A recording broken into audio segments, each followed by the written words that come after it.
The J. Michael Show. The book is called UFO Reflections, and our guest today is Philip Mantle from Europe. Philip, how you doing, guy? I'm fine, thank you, Jay. Nice to speak to you, and good evening to everyone. It is so nice to finally get to talk to you. We've communicated over the years several times, but now we get to talk to each other. Yeah, face-to-face almost. Yeah, I know it's kind of virtual, but it works. Alrighty, UFO Reflections. Tell me about your new book.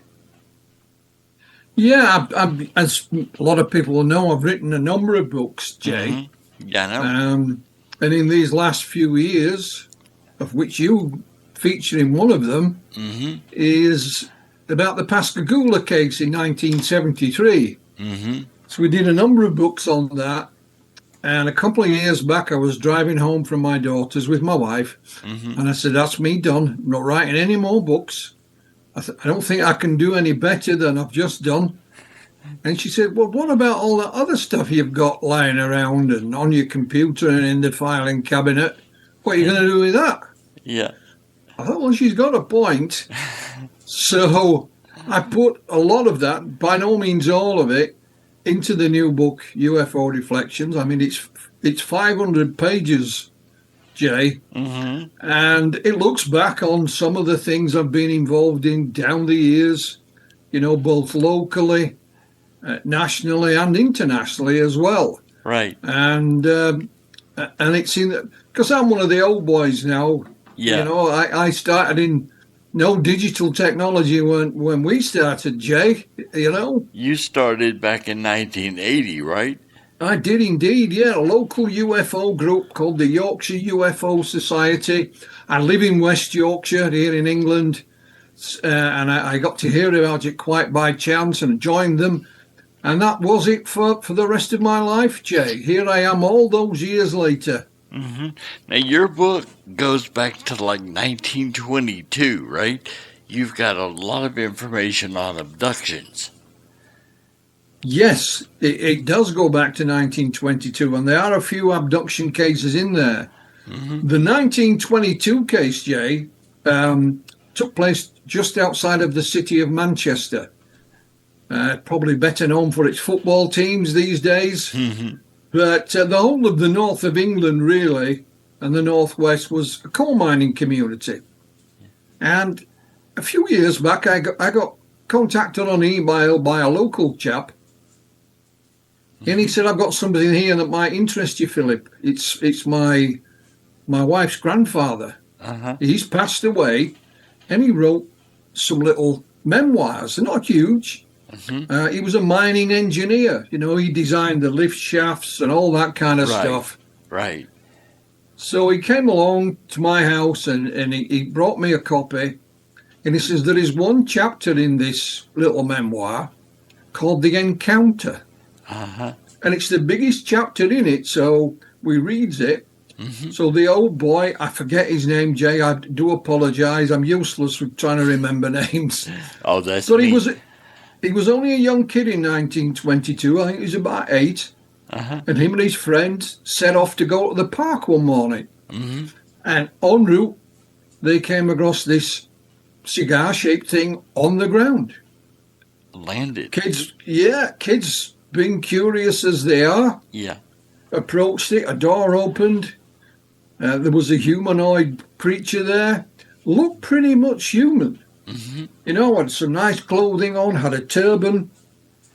In their eyes, he looked a bit, they called him Oriental. And they were taken on board, shown around, they discussed things. I'm cutting this very short because I don't want any spoilers if people want to read the book. Right. And off they went. You know, and had he not self-wrote this little memoir, Jay, and printed it out, he only printed about 10 copies for his immediate family. Had he not done that, we'd never have heard of it in the first place. And this is well before any documented UFO cases or abduction cases, right? Yeah, absolutely. And I'm just amazed by it, but it didn't surprise me in some respects because over the last 10 years or more, we've been able to uncover things using this technology that have been lying dormant in people's filing cabinets, in the garage, in the attic, in the basement. Well, So that is something that is amazing about you. With the Pascagoula case and others, you are able to ferret out new information from old cases, getting people to contribute things to you for your books. You're just incredible at doing that. yeah, well, I've been around a long time, Jay, and I've met a lot of people.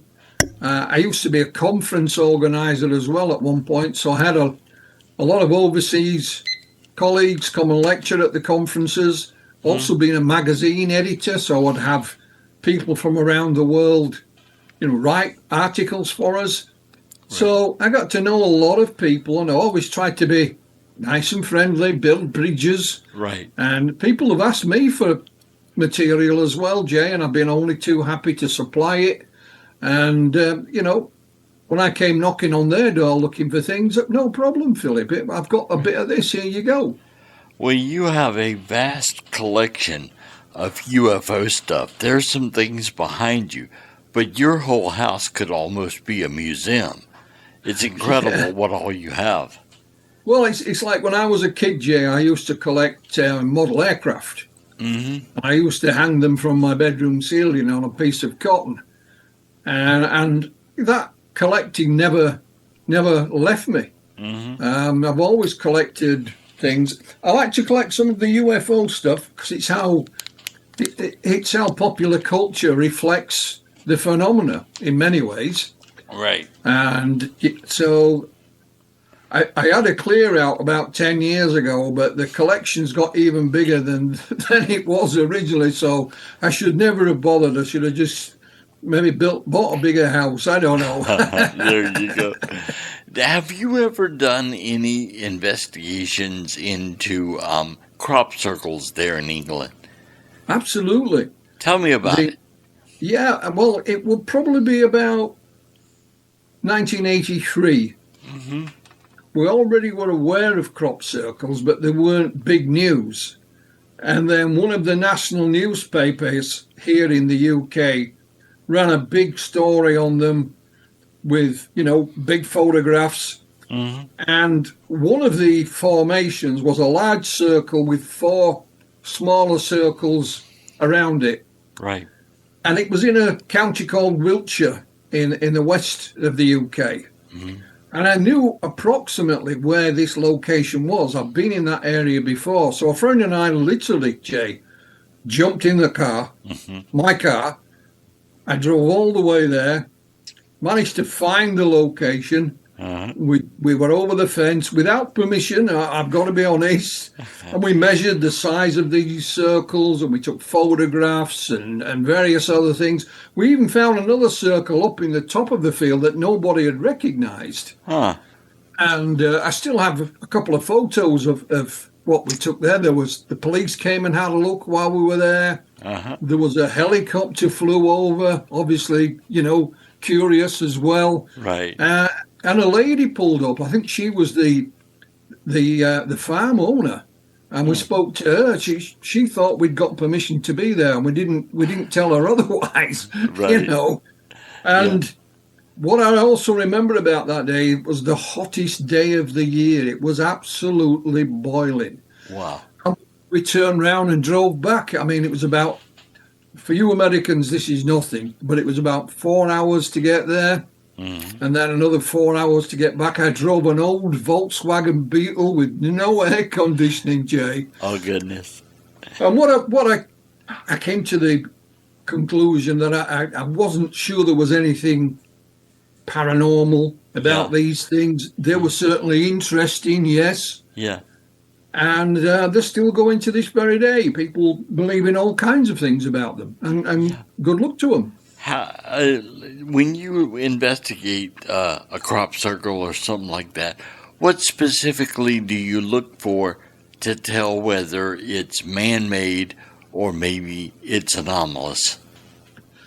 Well, I think some of my colleagues came to the conclusion that some of the early crop circles were authentic, but they were caused by strange weather phenomena. And one of the reasons for that, a colleague did a survey in the area, and circles were reported down the decades. You know, farmers had lived there and their grandfather had lived there and so on. Right. There's even a famous little wood cutting from 1900 blob, I don't know, the 1600s or 1700s. Right. And it tells the story of a farm labourer coming round to the farm and said, "Have you got any work?" And they told him to get lost. And of course, the next day there was a big circle in their cornfield. So they called it the mowing devil. So they did a woodcut of it, and there's a little devil in the middle of the circle. Right. But they are of the opinion then that the more complicated structures are hoaxes, man-made. Yeah. And but there's something supernatural about some of them, but not all of them. There may well be. You know, I only dipped my toes into the crop circle phenomenon briefly, and others, you know, have done a whole lot more work than I. So they're probably the better people to ask than me, Jay. What is the biggest case in the UK, UFO case, that you've worked on in your entire career? That's a good question. Yeah. That's a good question. I suppose Rendlesham Forest in December 1980 is probably the most famous case in the UK. Yeah. But, you know, outside of the forest, which was public land, there was the RAF bases of Bentwaters and Woodbridge. They were leased to the US military. And over the Christmas period in 1980, strange lights were seen to descend in the forest. Military personnel from the base were dispatched. Two of them entered the forest. Sergeant John Burrows is one of them. And they encountered the object. Right. You know, it was there. Here's the difficulty. Burrows and Penniston both described it differently. One of them described it as a delta-shaped craft, vehicle, whatever you want to call it, almost touching the ground. Right. It's about the size of I think you'd call them station wagons. Yeah. We'd call them estate cars. He said he walked around it. It was dark in colour. It was warm to touch. There were some markings down the side of it. And he said he did this, and it took about 45 minutes. Right. Now, his colleague is only standing a few yards away, Jay, says, "I never saw any of that. I just saw these strange lights." And I believe both men, I think both men are honest, they were there. Now, many, many years later, Jay, I got a tip-off about a military officer who had been there, not an officer, a military person from the US that had been there, security personnel. Right. And I managed to track him down. His name was, I think it's Joe Longaro, and interview him. Mr. Longaro confirmed the incidents in question. Now, what people didn't know in 1980 was that the military bases there were nuclear facilities. Right. And he claimed that these things, whatever they were, shone beams of light down on the weapon storage areas. So these weren't missile silos, there were nuclear weapon storage there. Right. And I interviewed him, you know, at length, and his interview was in the book. So again, don't want to go into too much detail. Don't want to spoil it for people. Right.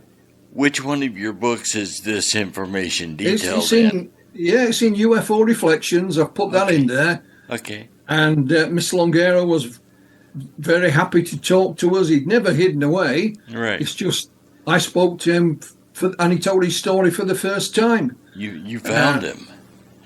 I got a tip off. Yeah, I got a tip off from a colleague. He said that I think this guy was at at Woodbridge, and so I asked him, yeah, will you talk? Yeah, no problem. Well, now you said that two of the guys had two different stories. How do you reconcile that? It's difficult, isn't it? Mm-hmm. It's difficult. Right. I had a colleague called Albert Bodden, and Albert is of the opinion that here on Earth we have a natural force that as yet is not recognized by science. Mm-hmm. And it's always been here. Yeah. And there are some people who come in contact with it are allergic to it. Huh. And that allergic reaction causes these strange happenings. Uh-huh. I don't want to call them illusions or anything like that.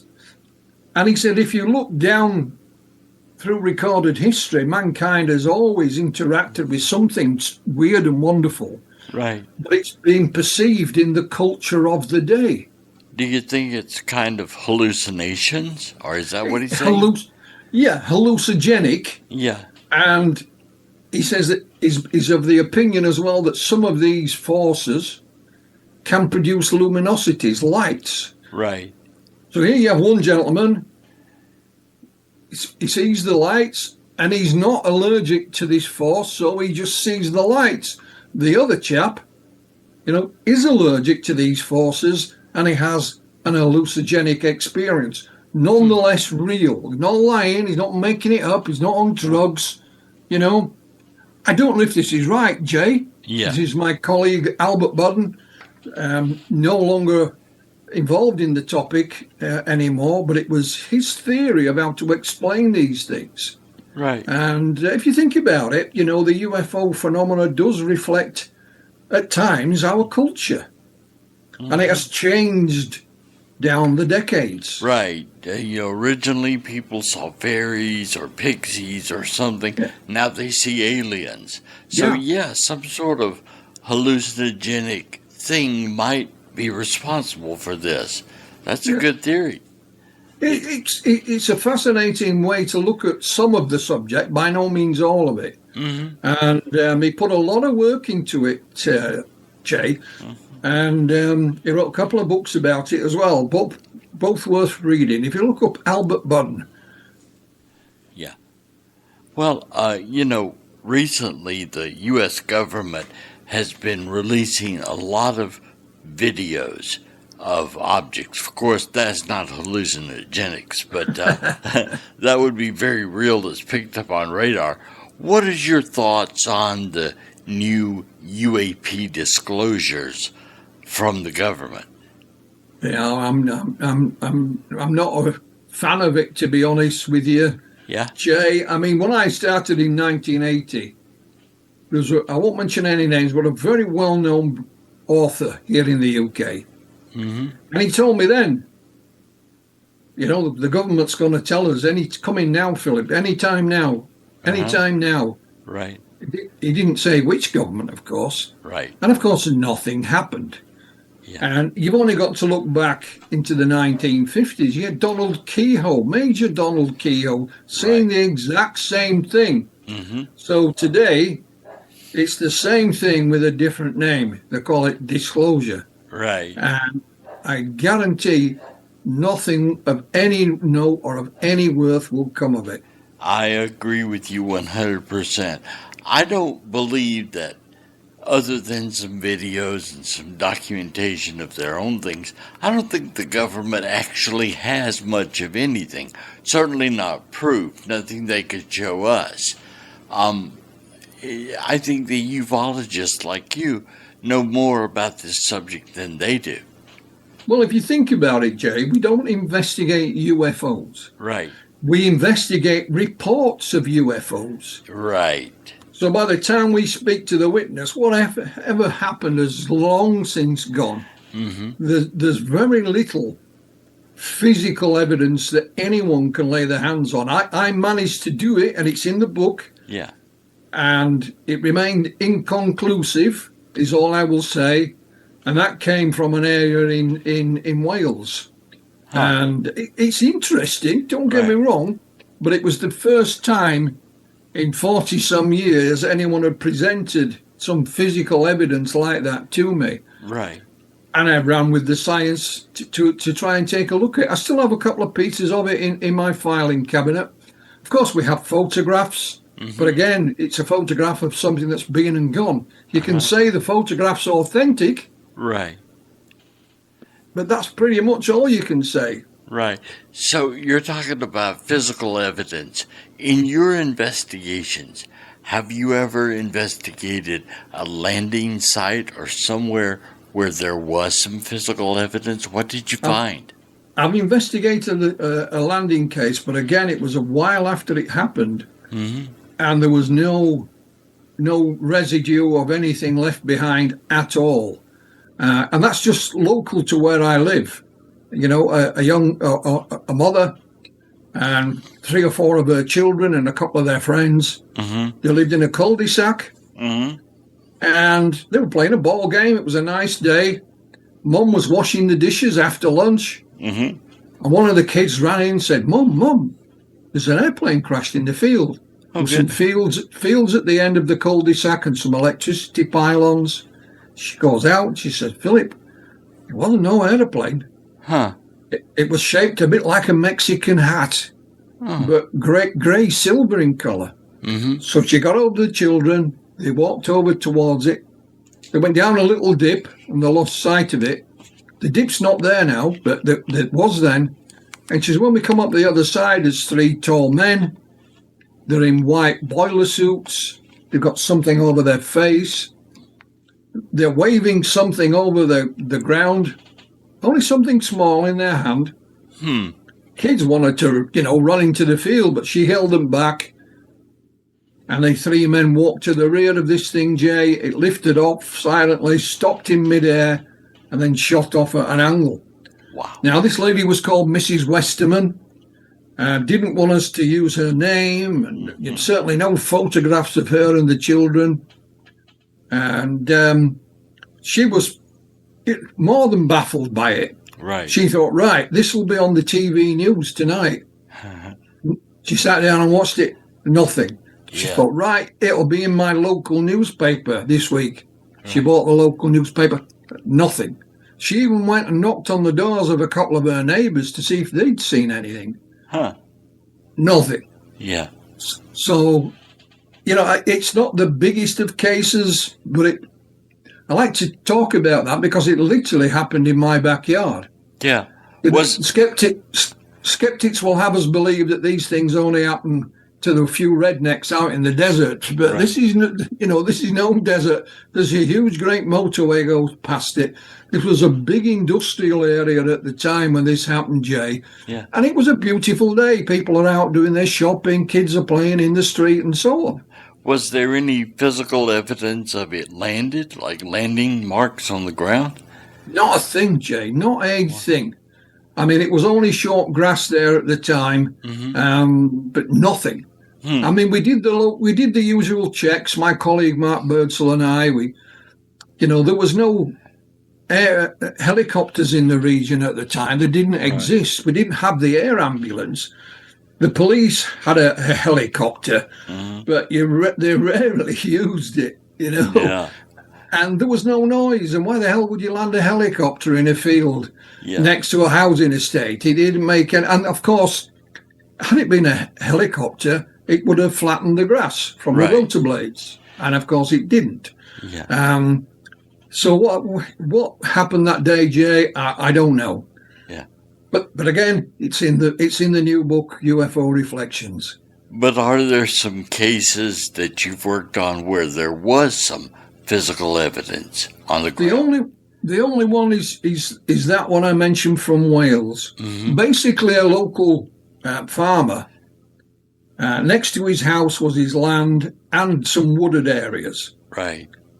And he could come out one morning and there was this debris scattered everywhere. Wow.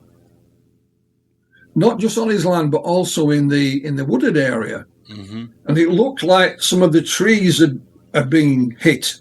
Right. Shaved the top off the trees.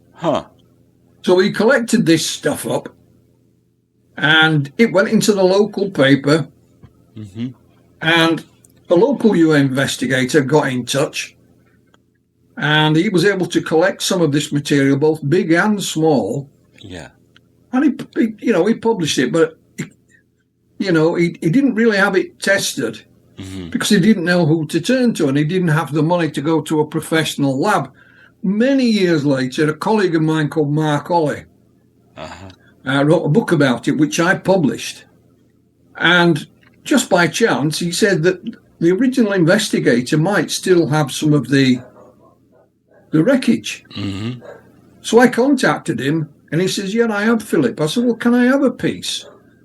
And I'll have it analysed, and I'll give you the results." And he sent me 3 little pieces. And we had it analysed, and like I said, it's remained inconclusive. And what the original investigator did to spread and keep pieces of this wreckage alive, very small pieces, Jay. Yeah. He had them put in a key ring. And then he gave the key rings away. Yeah. So, if he passed away, or or God forbid he had an accident, people would still have bits of this wreckage that they could have tested. Right. I managed to find 2 of these key rings, and they're in my filing cabinet next to me. Yeah. So that's the only piece of physical evidence that's ever been presented that I could send off to the lab and have it tested. But those pieces, they came back inconclusive. We don't know what it was. Somebody think it might be a particular military aircraft.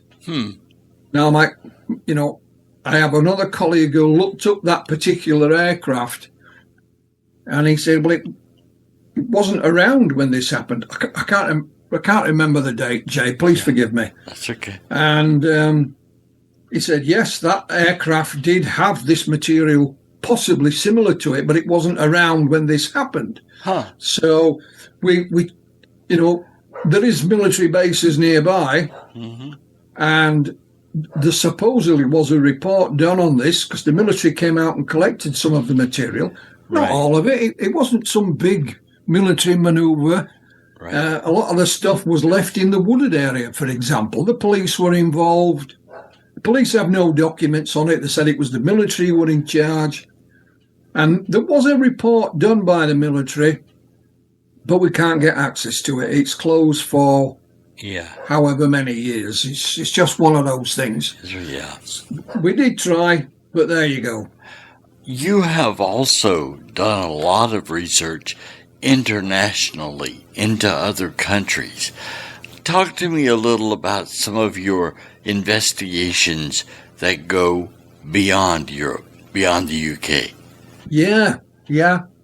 Excuse me, I've got a bit of a cold, so do excuse me. Now, probably the most famous case in the world, Jay, is Roswell. Yeah. Everybody knows Roswell, where the spaceship crashed. Right. Now, it must be 10 years or more now. A gentleman from the States contacted me, and he said, I run a film company, and we make TV movies. Right. But true life TV movies. Yeah. And he said, one of my clients was a lady who was a private investigator. She had passed away, and her 2 children, now grown up, were going through her belongings and her files. And in the filing cabinet, Jay, was one file, and it just said Roswell on it. So they opened it up. In there was a VHS tape and some papers. So they popped the VHS tape in the player. Who has one of those now, Jay? Yeah, really. And what it shows is an informal interview with an elderly gentleman. Looks like he's in his own home. And the camera follows him around while he's walking and talking. What he's saying is that after he finished his military service at the end of the Second World War, he went into the police service. Right. And he became a deputy. And he said in 1947, they'd been looking for a guy who'd been cashing dud checks. Now, this wasn't at Roswell. This was a place called Big Spring, Texas. Mm-hmm. And he said, we got a call that this guy had been caught and was being held in the local jail down in Roswell. Mm-hmm. So he says, me and the sheriff gets made an arrangement to go and collect him. We get in the car, off we go. Yeah. And he said, as we're approaching that area, we heard about this commotion on the police radio. Mm-hmm. And he said, we managed to find the location. And this is there in the is it the Arroyo they call it? Yeah. They're lifting this thing out on a crane. There are these creatures that are deceased. Wow. Yeah. And he said, we were there for 5-10 minutes before we were asked politely but firmly to leave. Right. And they did. So they went and got their prisoner, went back, and he says, me and the sheriff never talked about it again. Huh. But this old boy, Deputy Charles Forgus, was now deceased. Mm-hmm. The papers in the file were just a transcript of the video. Mm-hmm. And this gentleman wanted to make a movie about it, so we could use that story to build a Roswell movie. Right. And sadly, out of the blue, this gentleman passed away. And I got a copy of this interview. The VHS tape. Yeah, so I got it. They had it digitized, and I was sent a copy. Mm-hmm. So my colleague in the States, Dr. Irina Scott, she's in Ohio, Right. published it. We published a story about it.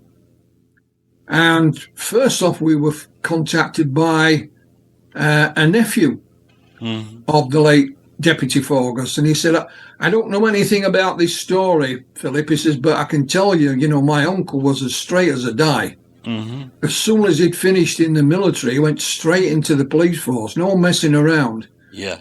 And he said, but have you spoken to his son? So we didn't know he had a son. Yeah. So we got the contact details of his son, and we spoke to him, and he said, yeah, my father told me about this way back in the 1950s. Huh. I said, how do you know it was the 50s? He said, we moved house in the 50s. It was a big thing we were doing. Right. And if you think about it, Jay, Roswell was dead and gone in the 50s. It was a flash in the pan. Right. So this old boy couldn't have seen it on television or read about it in a book or a newspaper back in the 1950s. It was nowhere to be found. Right. So that's it.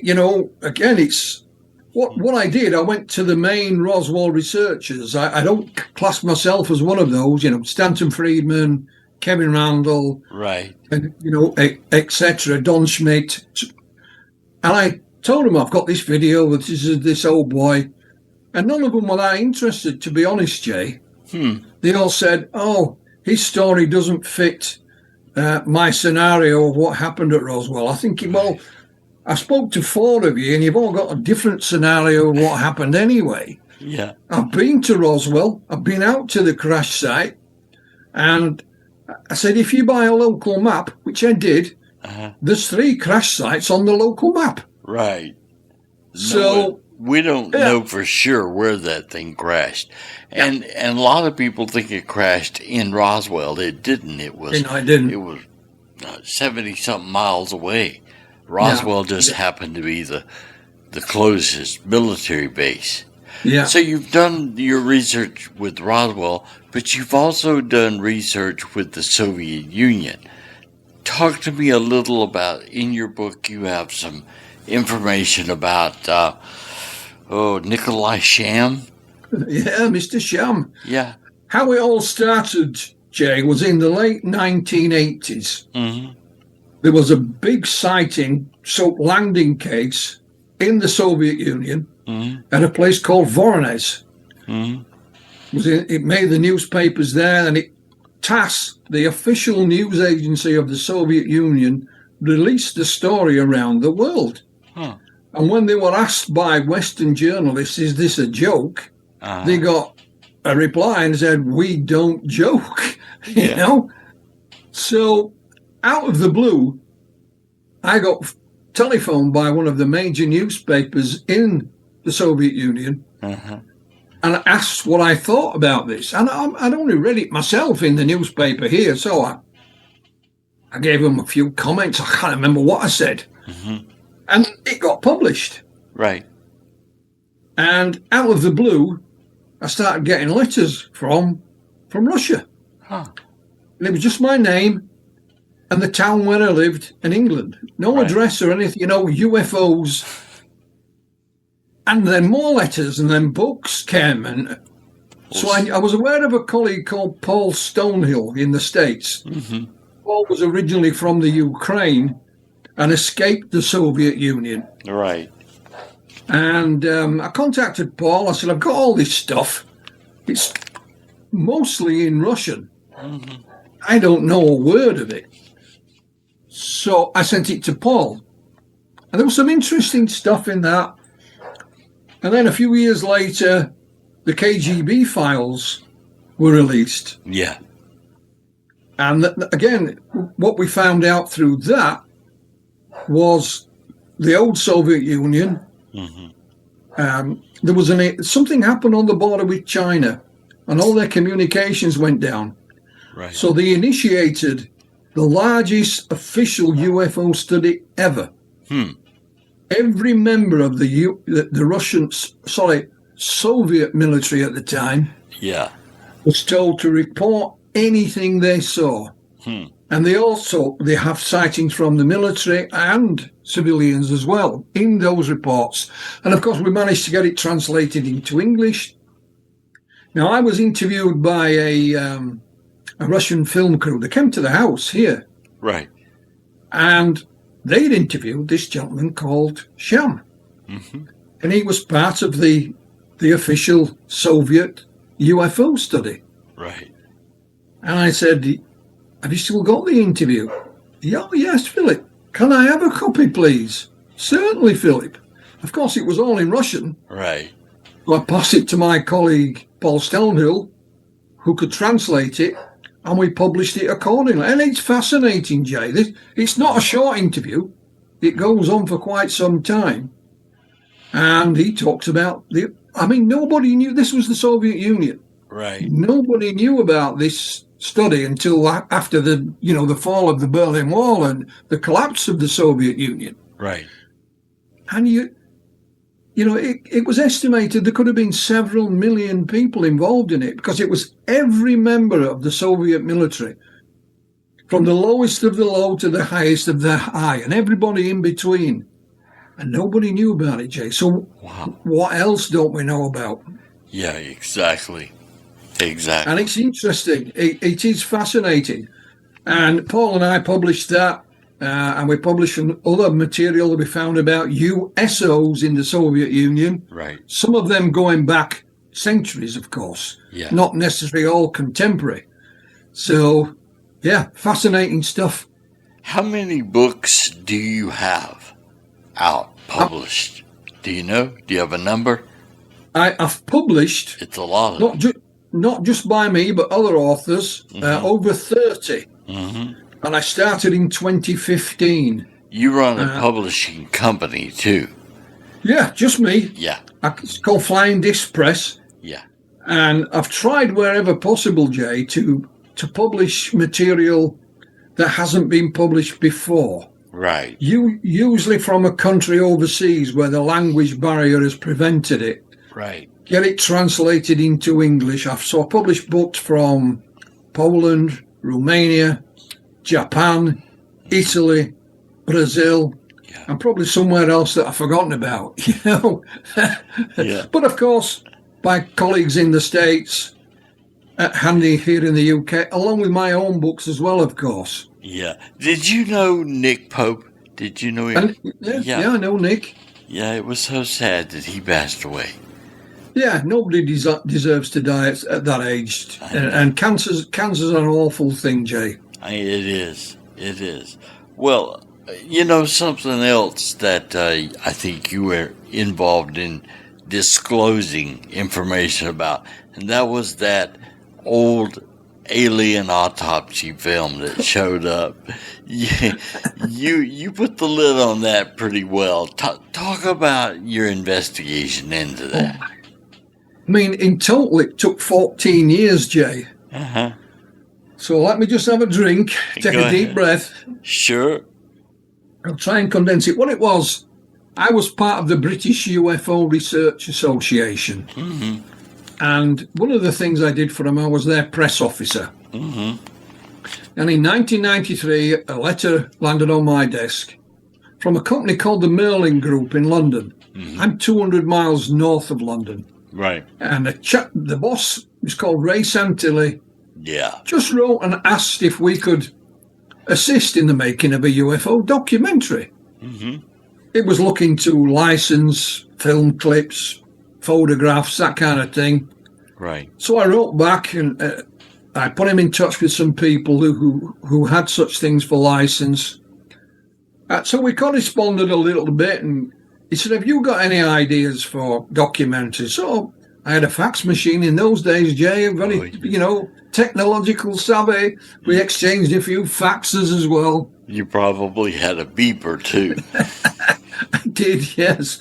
So then we spoke on the phone. Uh-huh. And he out of the blue, Jay, Mm-hmm. he just said, well, I've actually got film of the aliens at Roswell being autopsied. Right. So I said, okay, great story. Uh-huh. Show me. Right. Show me. And he said, yes, I can. No, I can't. Yes, I can. No, I can't. Yeah. Anyway, in 1993, I was in London, Mm-hmm. and we were actually hosting Mike Rogers and Travis Walton, who were promoting the movie Fire in the Sky. Right. So I put on an evening presentation by them and a little press conference afterwards. Now, Ray Santilli's offices weren't far away, Mm-hmm. so I invited him over. Mm-hmm. And we had a chat, and he told us about meeting this mysterious cameraman and buying this footage off him. And, Right. Okay, show me. Yes, I can. No, I can't. Yes, I can. So I told him, I don't believe you. Uh-huh. Right. Forget it. So we moved forward in time to the early 1995. A VHS tape landed on my desk, and it was Roswell the movie. Uh-huh. It was being released by Sony here in the UK. Not a big release, but this was sent for review purposes. Right. And I thought, what if that Santilli guy still claims to have this footage? Right. Now, I'd got his business card. I pulled it out of the drawer, phoned him up, and he says, yes, Philip, I do, but you don't believe me. I said, well, I can't believe you until I see the damn thing. Right. So he said, okay, make an appointment with my secretary. Come on down and I'll show you. So I did. I went with my wife. We went into his office, Mm-hmm. put the VHS tape on, and it was this dark, murky film to begin with, Jay. Right. You got a creature on a slab that's covered up. You can see the head and the hands. There's two guys in white coats messing with some giblets, and there's a guy walks in front of the camera with his back to it every now and again. It runs for about 8 minutes. There's no sound. And I thought, well, at least we got some film. Yeah.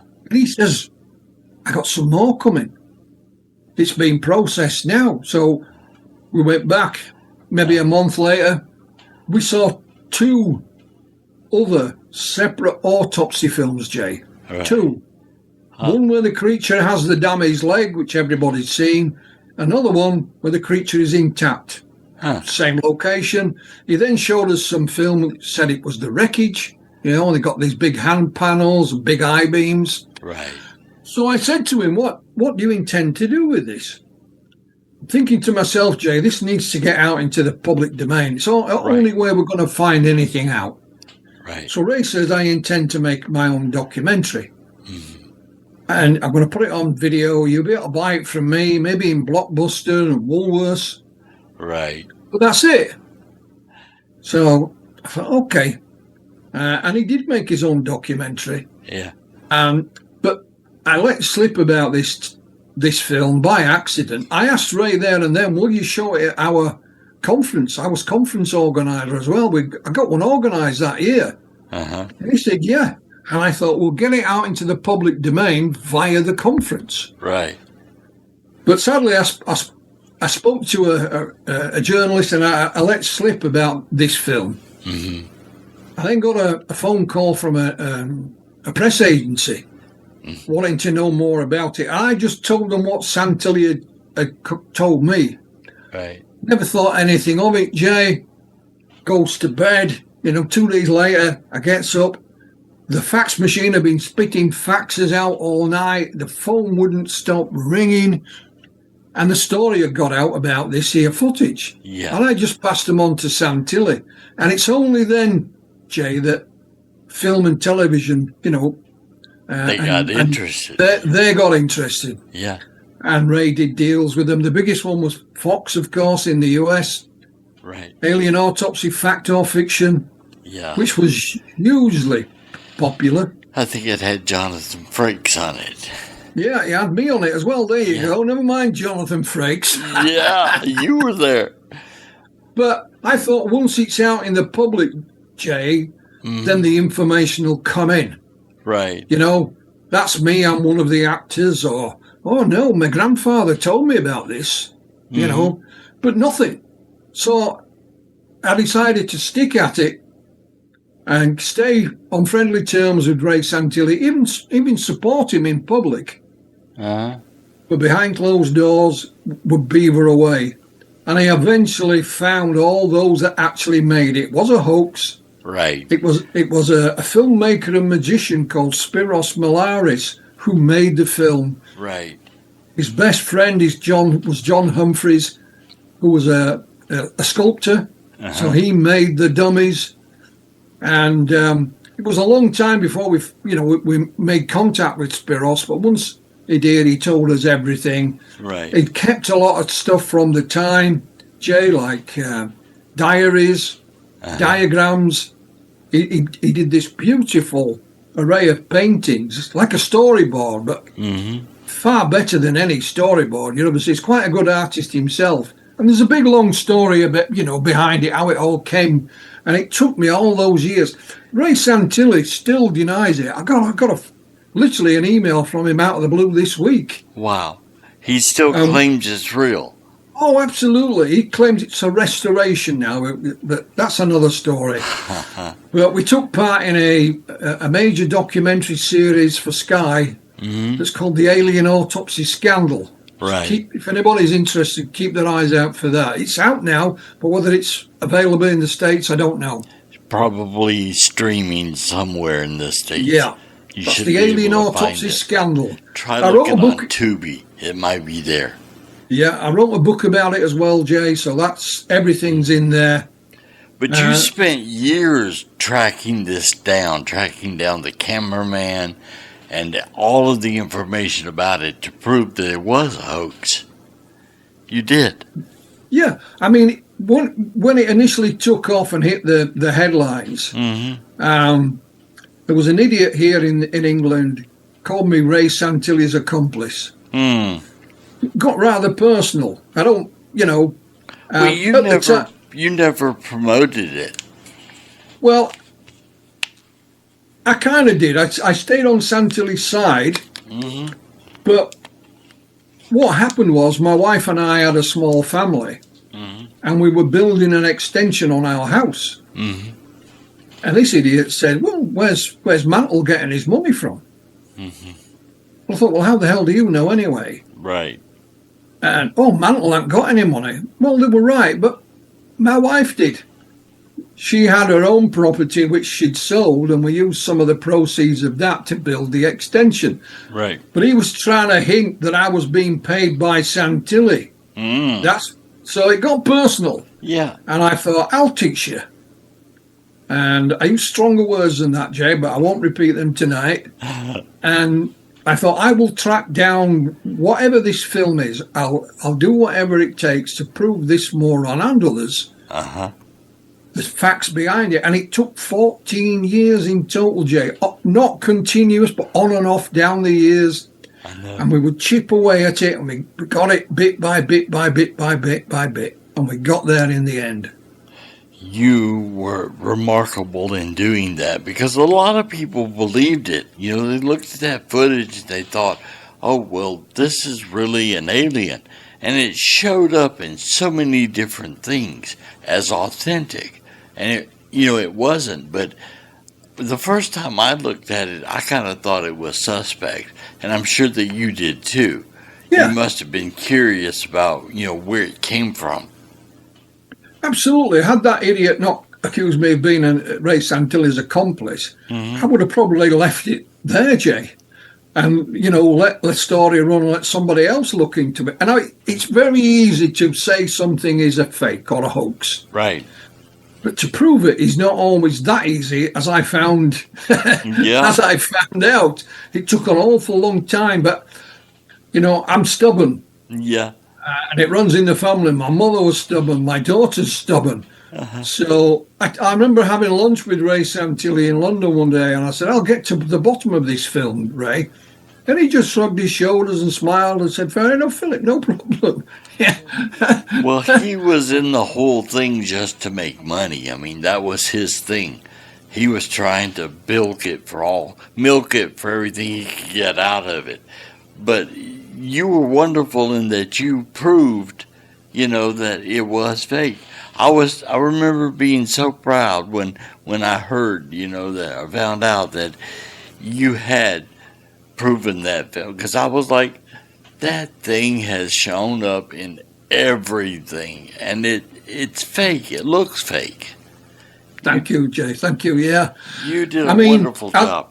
I'll give you just one last thing about this damn film. Mm-hmm. I have a colleague in the States, and he believes the film is real, despite everything I've told him.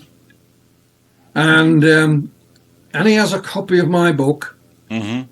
And it's not that many years back. He contacted me and he said, I want to buy the Alien Autopsy film from Ray Santilli. Huh.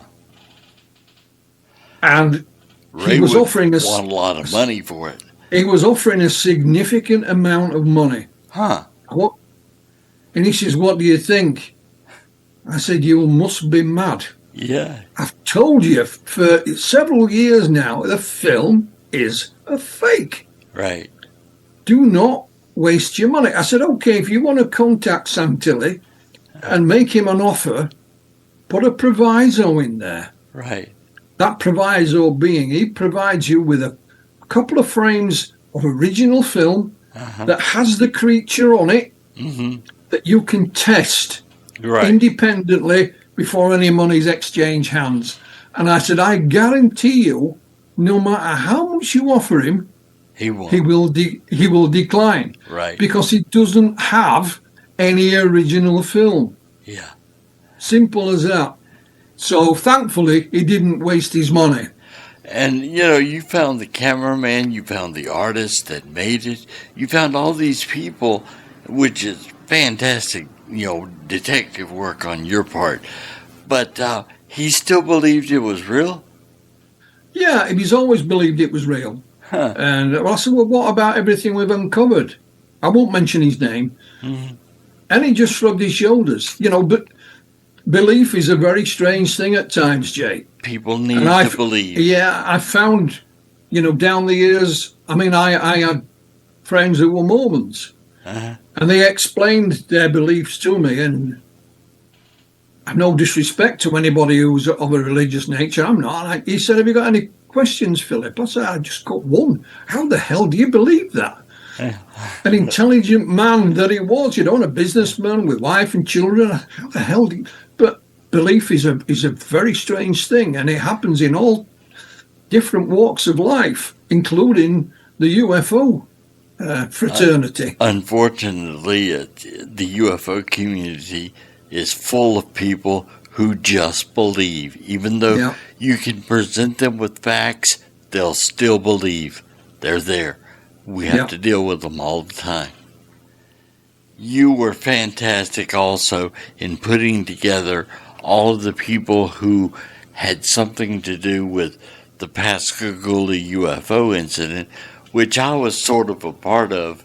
I was 90 miles away in Ellisville, and I saw a light that night. You know my story, but anyhow, your book. But anyway, tell me a little bit about doing research on the Pascagoula case. Yeah, just in case that nobody knows Pascagoula's in Mississippi. It was October the 11th, 1973.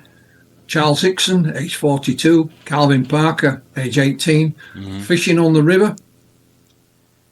Some blue lights came from behind them. They thought it was the police. They thought they're going to get locked up for trespassing. They turn around. It's not the police. It's this large object that's descending. It's got two bright lights on one end. Stops just above the ground. Yeah. An opening appears, and this intense blue light comes out. They have to shield their eyes. Right. These three humanoid creatures levitate across the ground towards them. Two get out of Calvin, one gets out of Charlie, taking on board this thing. You know, and again, there's too much information, but the various things happen on board. They put back on the pier where they were fishing. This thing is gone. Initially, they said, we're not going to tell anybody. They'll think we are nuts. Calvin was getting married the following month. He just thought, my future father-in-law will never let me marry my fiancée if this kind of story comes out. Right. So they set off to go home. I mean, Calvin's scared out of his head. Charlie was a veteran of the Korean War. He wasn't so bad.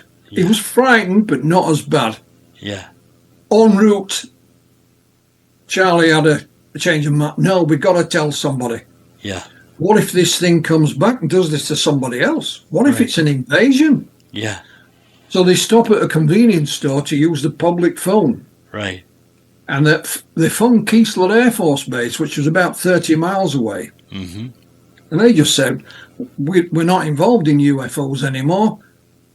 Ring the police. Right. So they did. Yeah. And it was the sheriff's department came out and escorted them into town. And it was Sheriff Fred Diamond and his deputies. They interviewed both guys separately. And then they put the two of the gentlemen in a room together. Right. And left them. Yeah. Unbeknown to Charlie and Calvin, there was a tape recorder playing in the desk. Right. And 5 or 6 minutes later, the deputy returned. He takes something out of the desk. They have no idea what it is. And they thought, right, we'll catch them now. These two rednecks playing this prank on us. Right. Of course, when you play that tape back, nothing of the sort. I mean, Calvin is literally crawling up the walls. Exactly. And it became known as a secret tape. Now, so again, it's a long story, but I met up with Calvin in 2017 via this technology, and he'd never told his story in full. Charlie did. Right. And between me and his wife, we calmly persuaded him to write his own book. Right. And I had to guarantee him in the contract, Jay, that I would not change a word of it. Right. And that included the spelling mistakes. I wasn't allowed, and I said, I'll not publish anything, Calvin, until you give it the green light. Right. So we published Pascagoula, the closest encounter, and the story was out.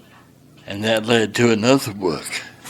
That led to another book, Pascagoula, the story continues. And what happened, Jay, once Calvin's story got out, we had other people come forward and say, well, I saw something that night, like your good self. Yeah.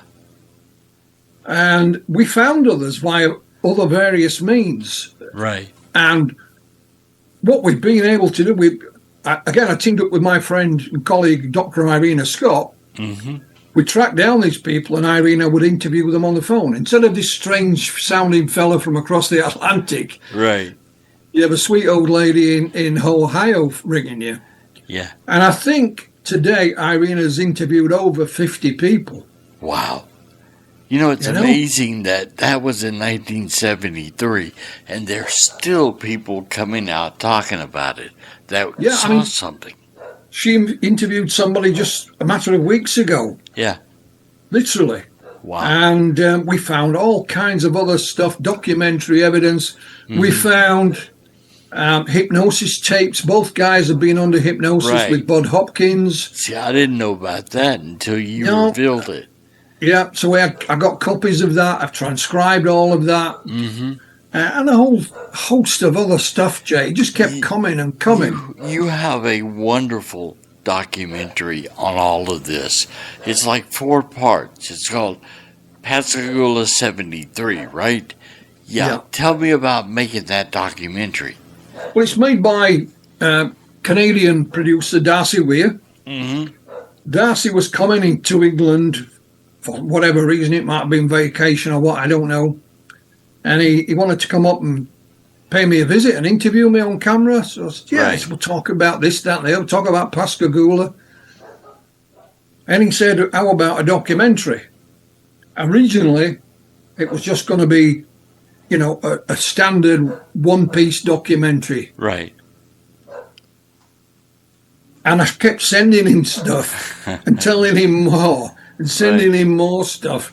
But we had to have a cut-off at some point. Right. Otherwise, it would have gone on like a soap opera, know. And so we stopped at 4 episodes. Yeah. And that's out here, there, and everywhere now. And it's just called Pascagoula 73. We've used a lot of vintage stuff. You can even see Calvin under hypnosis. I think I'm in it too for a few minutes. You might well be. There's several people interviewed. You handsome devil. Well, yeah, I have a documentary on the 73 Pascagoula thing too, but yours is phenomenal. Of course, it was on television.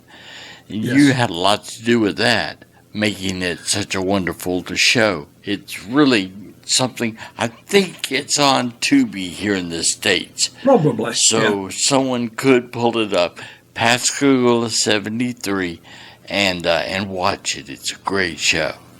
Yeah, we put a lot of hours into our investigations of it, but it's paid off.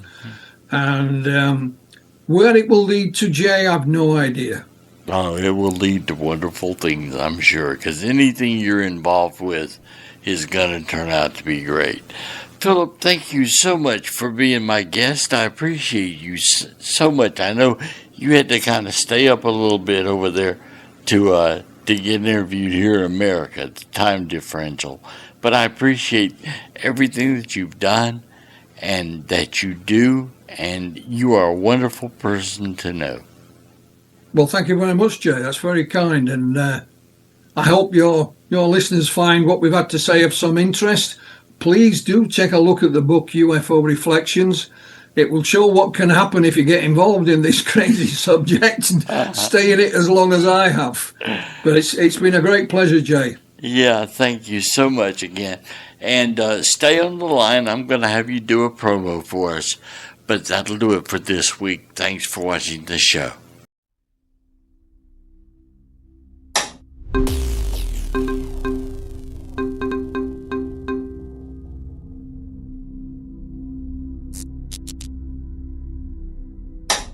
Goodbye.